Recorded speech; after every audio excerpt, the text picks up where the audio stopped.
This race is very much going to be about the people, the businesses, and the folks in the 3rd District and what's important to them.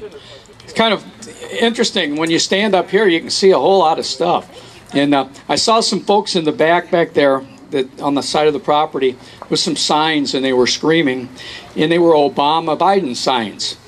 I thought this was a race for the I thought this was a race for the 3rd District. See, that's part of what the problem that we have going on right now in politics. We need to understand what's important on our local districts. We need to know who represents us and what they stand for. And that's what this race is about. That being said, I'd like to introduce my middle brother, my younger brother, David. You've probably seen him more than you've seen me. He sort of made a little hubbub when we weren't real pleased with Representative Carnahan's stance on cap and trade. So without any further ado, my little brother, David McArthur.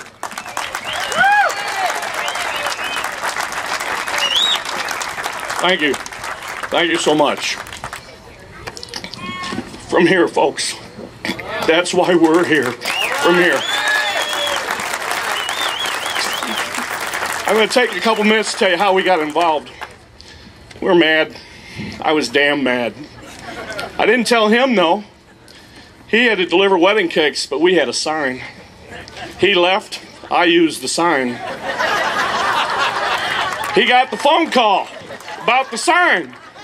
Of course, Congressman wanted to know if we would agree to meet with him in good faith, would we take the sign down?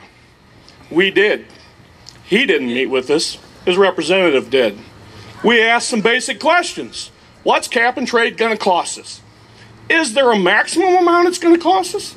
How many years can we look at having a raise? One after another? One every 3 years? 2 and 5? What's that raise going to be? Simple questions to simple answers for simple people. What did I get? 10 pages of the cap and trade bill. That's the problem with Washington today, folks.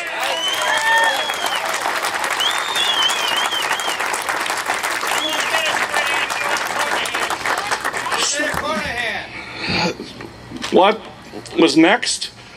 This is what's next. People have asked tea parties. Randy's spoken at a Washington rally. I've spoken at several things. What we've stayed away from Democrats and Republicans. We've stayed away from individual parties, per se, whatever party it may be. I don't care if D's and R's. I want something done. I want something done now, and I want it done right. Any of you that know me or have heard me speak know it's from here. I'm a baby, and I don't care. You know what? But I'm going to tell you what. This hat on top of my head is one of the loves of my life, my son, United States Marine Corps.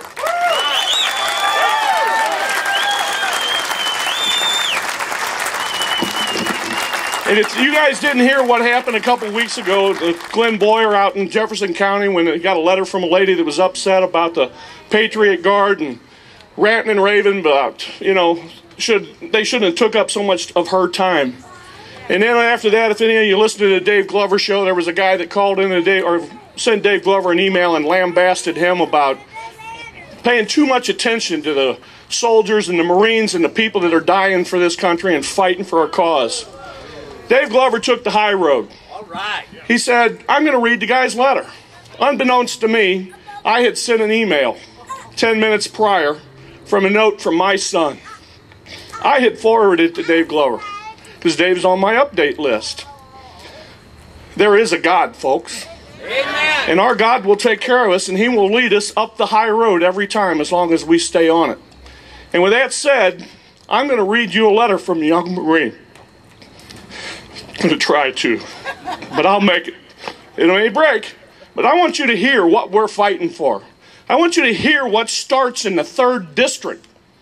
This is what we've got to fight for, is that when these soldiers and these Marines and these kids that are dying for us today come back to this country, they've got something worth fighting for, and they can be proud of it. You better believe it. You better believe it. This was written on September the 10th. How fitting could it have ever be for Dad to receive it at 4:30 in the morning on September the 11th? A day we should never forget, ever forget. Sitting here on a post by myself in the middle of the night, underneath the stars, I start to wonder about what is to come. What will happen next in my life? When I deploy, I will see things that I have been trained for. I've seen and done things in training that I never imagined. I've said things that I've never thought I would say. I've become a person I never thought I would become. I've seen sides of me that I never want to see. When I deploy, I will deploy as a vital part of my unit. I've done training that no one speaks of. I've learned ways to make any person tell me exactly what I want them to say. I've learned to attack without being seen. I've learned to shoot to kill. I've learned to not show fear or anger or any emotions at all. I've learned to stalk and how to eavesdrop. I've been to 5 different schools within a year in the Marines. If I have to do what I'm trained to do when I deploy, will I be forgiven? Will St. Peter let me in the gate? Will I roam the beautiful streets of heaven? If I shall fall into the hands of the enemy, will God give me the strength to do and say what I need to? Will I be able to get through the unimaginable? Will I be able to take a life without thought? There are so many questions one can ask before he deploys. I've had unimaginable thoughts of battles and fighting. I've had many nights due to mock missions and constant drawing of knowledge, or I've not slept many nights due to mock missions and constant drawing of knowledge. Will all this pay off? Will life ever be the same? Will I be able to walk in a crowd and not feel threatened? Will I be able to sit in a restaurant without locating the exits and observing the people around me? Life will never be the same. But I will adapt and overcome. I've found the love of my life and can't wait to begin my life with her.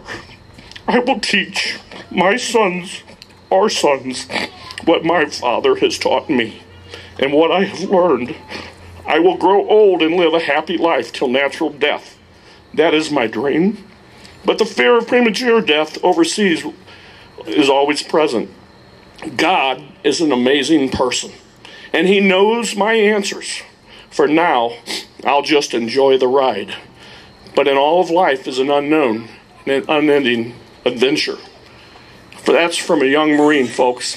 That's from the people that are representing you. That's what we're fighting for on this side of the country.